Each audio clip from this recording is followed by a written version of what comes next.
Jasmine Mooney thought she was crossing the border to start a new chapter. Instead, she vanished into a system that does not care who you are. I was reapplying for my work visa, and with no warning about what was about to happen, I was taken by ICE. I was put in a cell, and I had to sleep on a mat with no blanket, no pillow, with an aluminum foil wrapped over my body like a dead body for 2.5 days. We were up for 24 hours, wrapped in chains. I can't eat the food. I've lost so much weight. I have never in my life seen anything so inhumane. Jasmine Mooney, a Canadian actress best known for her minor role in American Pie Presents The Book of Love, and co-founder of a tonic health beverage brand, Holy Water, from Whitehorse, was renewing her work visa after hers was unexpectedly revoked, was detained by U.S. ICE when trying to re-enter the U.S. from Mexico for 11 days. No lawyer, no phone call, no explanation. Her crime? A visa renewal flagged by a broken system. First, they said I wasn't eligible for this visa, and then they called their supervisor, and I was. Then they approved my visa, and then I was sitting down, and while they were processing my visa, they said that there's issues with my passport because it was going to expire in 2 years. So it was just one thing after another. I was in that office for, I think, 6 hours. And finally, at the very end, I was sitting there. After they had said, like, yes, you are eligible for this visa, I get called back up and they go, okay, we're so sorry, but unfortunately, because you've had issues with your visa in the past, with the denial and it being voided, in order to get your visa, you need to apply through the consulate. And I said, I'm so sorry. I had no idea. I'll go do that. And they go, it's okay. You didn't do anything wrong. You're not in trouble. You're not a criminal. And at the time, I thought that language was very odd. Like, why would they use that? And they go, but we have to send you back to Canada.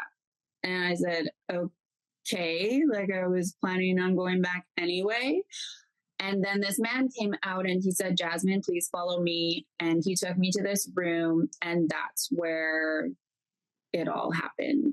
And with no warning, all my stuff was taken. My phone was taken, hands against the wall. I started getting pat down. They said, take off your shoes. And they started ripping my shoelaces out of my shoes, which at the time I had no idea what that meant. And then later on found out that's so you don't hang yourself in prison. Was taken, and I was placed into a cell with 5 other girls where we slept on the ground on this tiny mat and had aluminum foil wrapped around our bodies like dead bodies. And I was in there for 48 hours before anyone talked to me or I was allowed to make a phone call. I didn't get that phone call until day 3. What makes Jasmine's situation stand out is a combination of legal uncertainty, political pressure, and the human toll it's taking on her and her loved ones.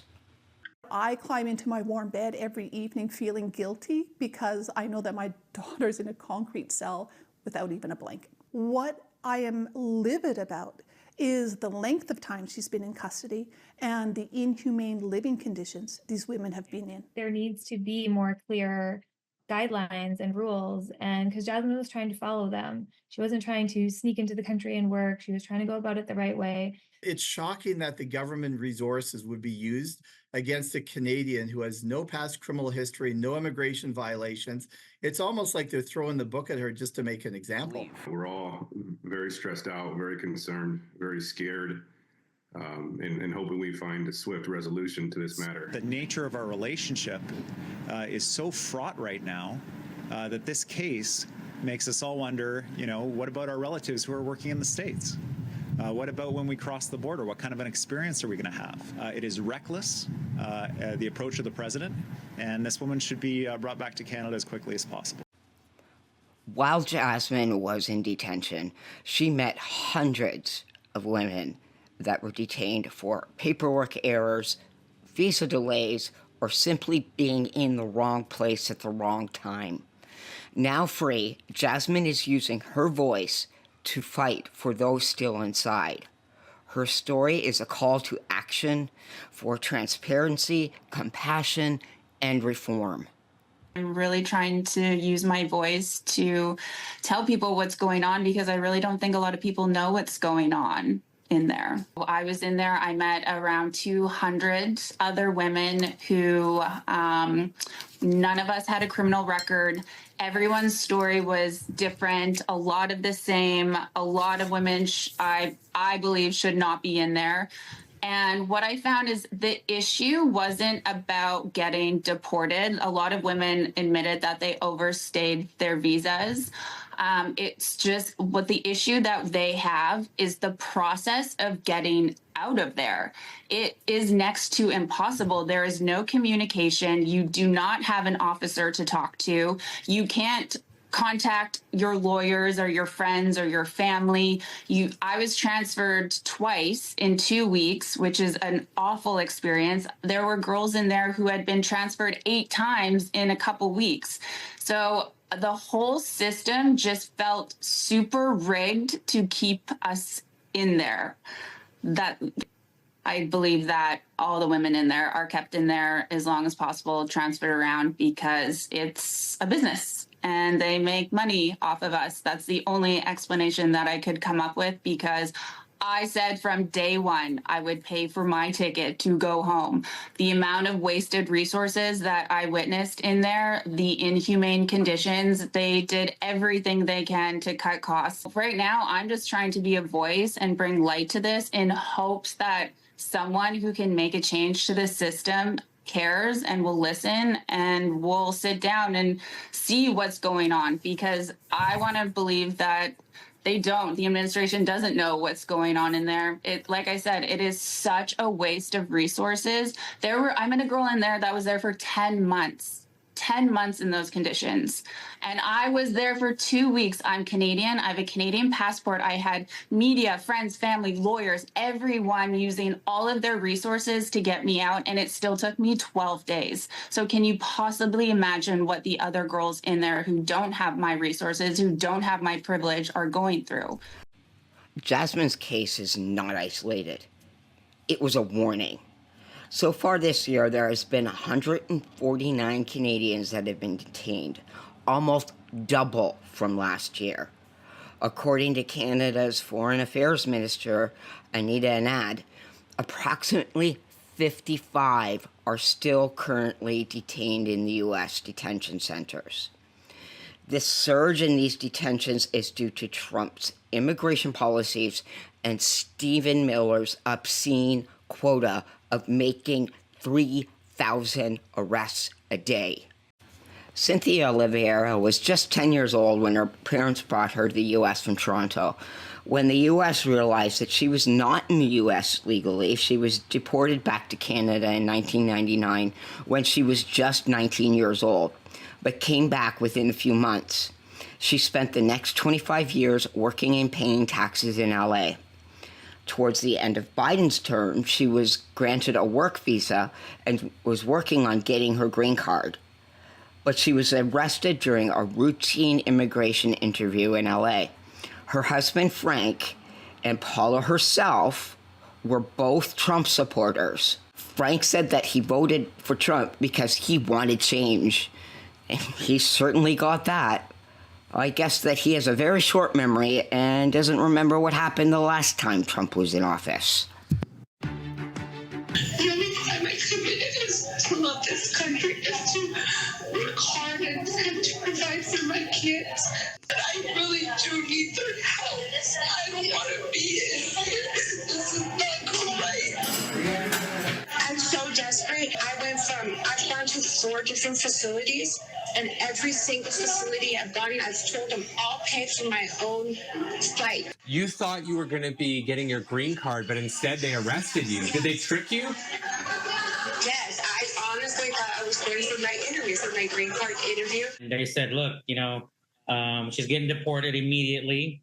We reinstated her expedited removal from 1999. When we filed, we let the kids know, like, you know, mom is considered an illegal alien, Canadian-born citizen, and we're going to be doing this process to try to make her legal. The U.S. is my country, you know.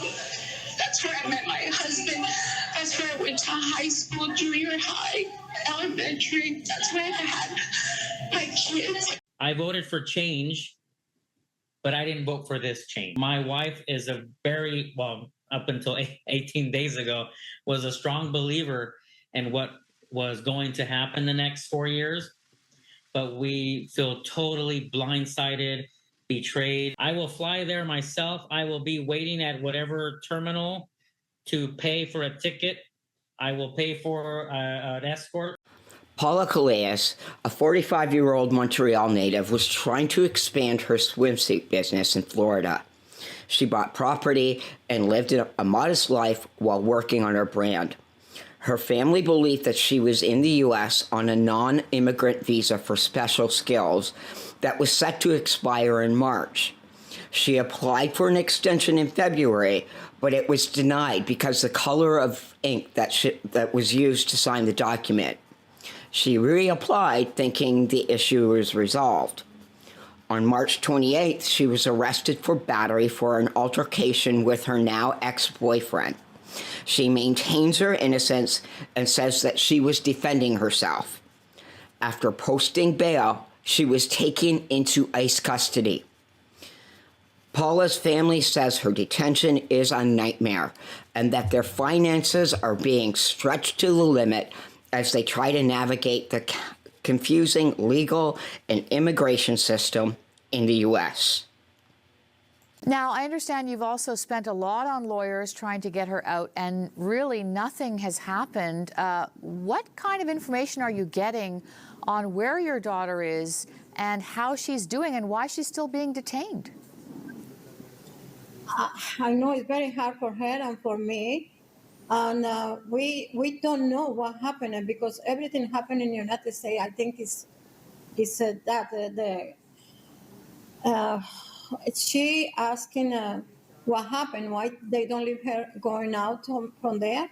Every time she have one card, the day after they move her to another. They move her 4 times now. 4 times? And, yes, so different. Every time she's gonna have one card that. So, for example, the call is going to be tomorrow. They move her today. You understand that? And are you able to keep track of her every time? Is she able to communicate with you? Yeah, because every time they leave, she leave the phone to my telephone number to the people is there. And after that, they call me and she say she going this detention center. And I call and she called me back. What is her state of mind right now after all this time? She is not well. She really, her is like going down. It's deteriorating all the time, and she cry. Mental and physical is not good. So she's declining emotionally. Physically, is she okay? Is she safe physically? Yeah, but you know, she had to be. She tried to be strong, but the health, she have anxiety. She have anxiety because everything happened. Every day is very hard for her, day by day. Are you afraid that something bad could happen to her? Very much, every night. We have our nightmares because it's really, really, really very bad. There have been multiple reports from inside these detention centers describing inhumane conditions. There's widespread neglect and overcrowding. Detainees have been subjected to prolonged solitary confinement, lack of access to necessary health care and clean drinking water, inadequate food that is often infested with bugs or maggots. Testimonies describe freezing temperatures, lack of access to legal and mental health services, and unhygienic conditions. The average number of consecutive and cumulative days in solitary confinement has more than doubled for vulnerable populations, with 95% of deaths in ICE custody likely preventable with adequate medical care. These are the conditions that our fellow Canadians are being held in. The relatives of the Canadians detained by ICE in the United States say they're furious and frustrated by the treatment of their loved ones and the battles they're having to fight for even the most basic information. You might be wondering, why doesn't Canada just bring them home? Why can't our government intervene? The truth is, Canada cannot override another country's immigration laws. As Foreign Affairs Minister Anita Anand explained, our work is to ensure that they're being treated fairly, but we cannot interfere with U.S. immigration enforcement decisions. That means consular officials can advocate, monitor, and support, but they cannot stop ICE from detaining Canadians, even when those Canadians have valid visas, jobs, and families waiting. International organizations, including human rights watchdogs, continue to call for Canada to take a stronger stance. I covered just 2 stories. There is 53 more stories just like these ones. These are our fellow Canadians, our responsibility. Canada's politicians must do more, and so must we. Call your MP, write them letters, and demand justice and help bring these Canadians home. If you do choose to travel across the border, please be careful. Immigration lawyer Richard Carland gives some tips on what to do when crossing the border. Be careful. Everything is fair game now, including your social media. If you clicked on a like for some association, group, pronouncement, demonstration, you enter the Gaza fray, you are at risk because the American border people can find it and begin to question you. Where did you travel? Who are your family members? Who are your friends? What groups are you associated with? And under new guidelines on the American side, they can not just ban you from the United States in future, but you are at risk of being detained for further immigration processes. So the door is wide open, and a Canadian passport will not shield you from American detention. That's clear. As well, beware, over the next few months, if you hold a Canadian passport but were born in the wrong country, according to the United States, you're at additional risk. So our 300,000 plus Canadian Iranian population is presently at risk. Do not seek entry to the United States if you can avoid it. If you have to go south, try pre-clearance at an airport, not a land border. It's more difficult to give you a hard time while you're physically present in Canada than when you step across the line at secondary in an American immigration office. As well, don't play games. These people are highly trained, sophisticated in reading body language, and they will know if you're trying to hide something and continue probing until the Americans get what they want to get. Have a plan B. Have a plan B. If you don't show up to your destination, have family members be given a set of instructions what to do, who to contact, because if you're disappeared in an Orwellian sense, you cannot be found until significant passage of time. And as we've noted, immigration detention carries physical risk. The last thing is clean that car. Go through your trunk, go through all components of that vehicle to remove anything that can trigger an immigration officer's inspection. You're not just talking immigration. With tariffs, they're going to be checking to see if you're trying to smuggle in things like computers, phones, anything on that tariff list, and charge you with trying to evade a tariff. That carries significant consequences. So it's everything: immigration, customs, your groups of association, your social media, total risk remedies. Good luck with that. Costs money, time, and you're not going to be a happy camper in an immigration detention center south of this border. If you are as outraged as I am, drop a blue heart in the comments, and please help me grow this channel.